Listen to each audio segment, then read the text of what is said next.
Nice to meet you, Charlie. I'm a big fan. I think you're a very beautiful man. I admire you physically.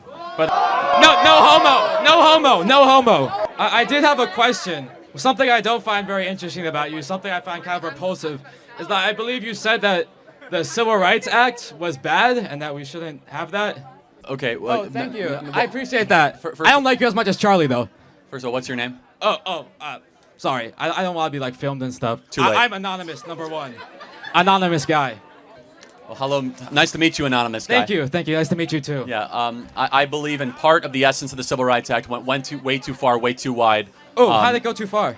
Well, for example, it created an entire civil rights leviathan that gave us affirmative action. Civil rights leviathan? What do you mean? Yeah, so if you can let me finish three words in. Sorry. It allowed the Department of Justice to go after people that have different skin color, a.k.a. white people, and prevent them from getting jobs in college admissions. You have a job.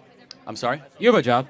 No, you're right, I do. Right, but just until Trump came around, until the Supreme Court decision, thanks to the Civil Rights Act, if you have white skin color, it's much harder to get into a college than if someone has black skin color. Much harder. You have to get higher test scores.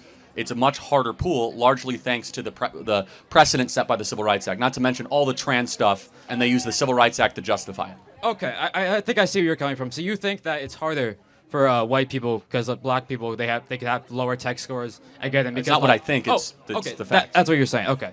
All right. Well, I guess what I would say too. I think. Perhaps you're familiar with the term equity, right? Where different people have different circumstances, it's which leads to Marxism. different outcomes. I reject the framing. Well, whether you reject it or not, I think it's a prescient concept in this argument. Because what you have to understand is that when for example, you're born in like a black neighborhood, you're born in like O Block or something, like a very, very, like a. Oh, you don't know what O Block is? Oh, well, if you're born there, if you're born in a very poor area like that, with like very low economic opportunity, very, very poor schools with very low ratings, where the average test score is much lower.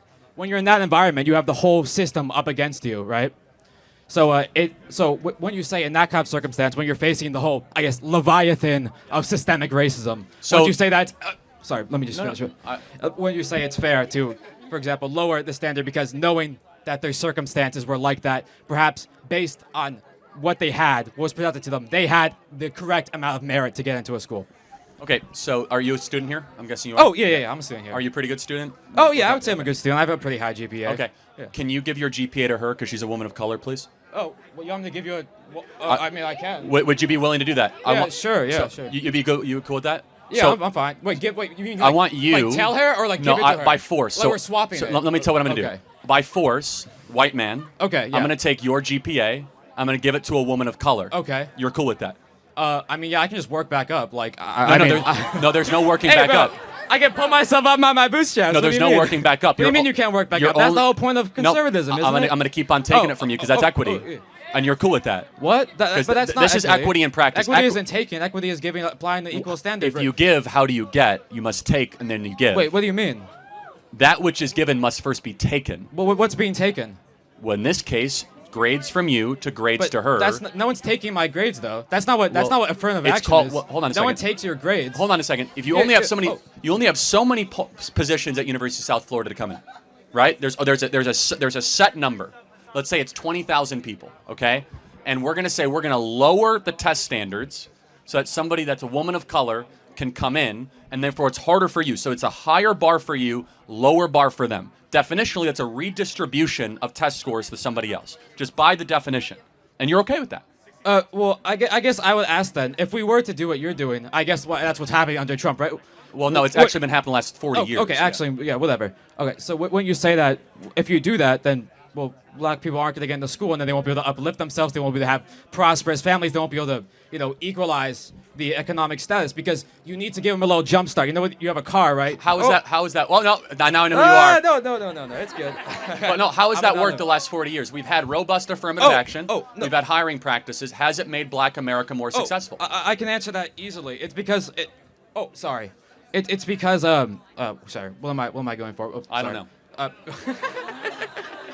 You're a funny guy. So what happened is, even after the Civil Rights Act, you know what I believe the term is massive resistance. It was a movement in after the Brown versus Board of Education in Virginia, where essentially the legislature, which was still white supremacist, which is still extremely racist, they decided that no, we're going to do everything that feasibly possible within our means to stop black people from going to white schools. You even see this in I believe it was the Little Rock Nine, right? Even after it was legalized at the state level, white supremacist mobs still mobilized to prevent it. So even if it de facto it's gone, de jure it still exists. Let me ask you a very simple question. Yeah. A term you keep on throwing around. Got you. What is racism? What is racism? Ooh, that's a very complicated question. But no, it's not. I mean, there's a simple answer, and then there's the highly theoretical answer. Give me the simple. The simple answer will essentially be because we have like different skin colors, that he's treated a different way than me. He has like a different upbringing than me. No. But what is racism in practice? It's discrimination. Based on the color of the skin. Based on the color of the skin, yeah. Got it, thank you. So isn't it racist then to penalize white people to come into college or to get jobs based on the color of their skin? Well, no. Wouldn't that be racist? So you're arguing for a very racist policy, which is that we should actively discriminate against people based on the color of their skin, which is affirmative action and DEI in practice. I just disagree with the premise that you can do like anti-white racism because Wait, can you be racist against white people? No, bro, I'm a cracker, bro. What the f? No, you can't be racist towards white. Bro, there's so many crackers here, bro.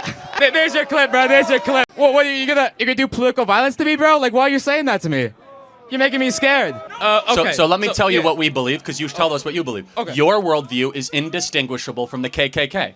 That you want to organize the world based on skin color. We want to organize the world based on merit and character, based on how hard you work, what you bring to the table. I believe it's destructive and wrong to say that people are going to be organized or have their future set based on the color of their skin. I think it's tribalistic. I think it is divisive, and I think it hurts the excellence of a country. You asked a question, well, how are we going to help other communities? You know how you help other communities? Stop pandering to them and start treating them like individuals made in the image of God, not tribes to be organized for political purposes. Okay, so do you think like when Trump is now he's president, now that racism is gone now because Trump is back and we're no longer pandering, right? Do you think that the conditions of black people do you think O Block is going to become like a much nicer place? Do you think that these very downturned sort of black neighborhoods that have been sort of left behind, do you think they're going to become revitalized now? Is that what you think is going to happen? Yeah, they'll do better for sure. Do you think they're going to do better? Now that we've stopped helping them, they're going to do better. Well, see, that's an interesting thing. Because that seems like contradictory to me, just on basic logic. Well, actually, black Americans under Donald Trump in the first term saw the greatest economic renaissance that they saw since the 1950s. You don't think highest that's due to wage Obama, increases, lowest unemployment, revitalization, amazing investment in their communities, opportunity zones. But that's when we had affirmative action. So wouldn't that be bad?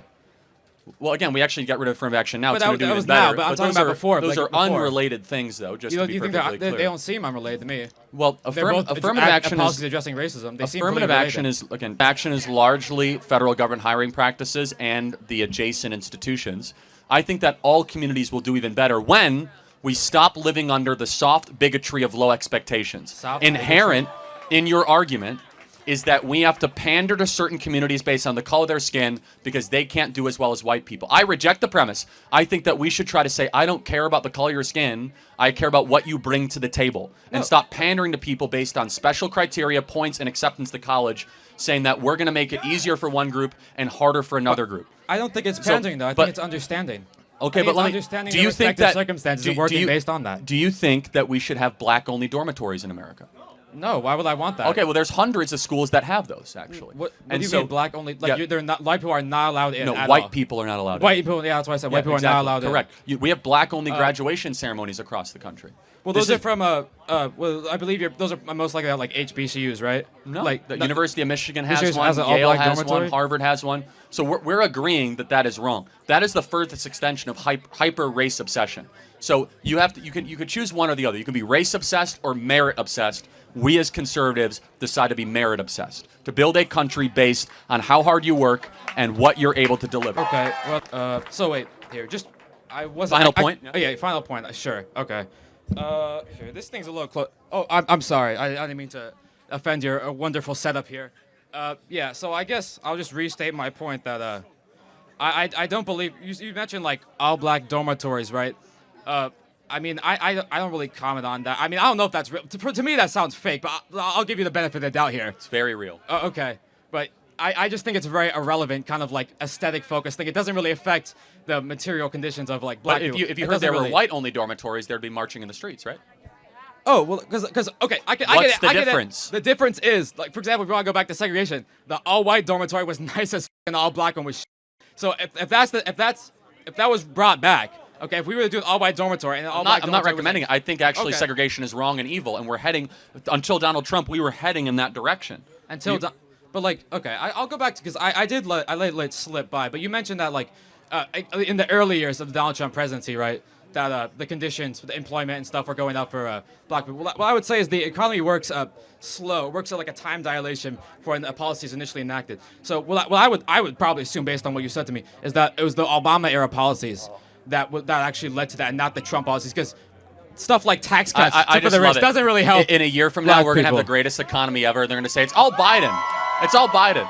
Well, I mean, I don't think that's going to happen. I think the economy is going to shit with what all Elon Musk is doing. But if that was to happen, I mean, I guess my whole worldview. But I'm pretty certain it's not going to happen. What about Elon? What Elon's doing bothers you? Do you not want to see the government efficient?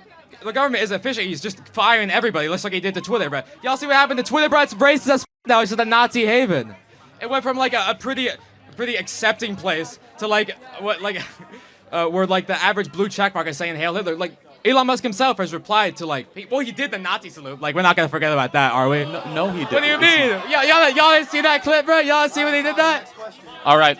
Oh, okay. And by the way, Yeah, I just want to thank you. thank you for something. You're welcome. Well, I want to thank you. Do I get a portion of like the TikTok revenue you're gonna get from this? I want to like, thank you. I want to thank you for something. Oh yeah. You are a perfect reminder I why got my we won Cash in App, November. though. So thank you for that. I really appreciate it. Thank you.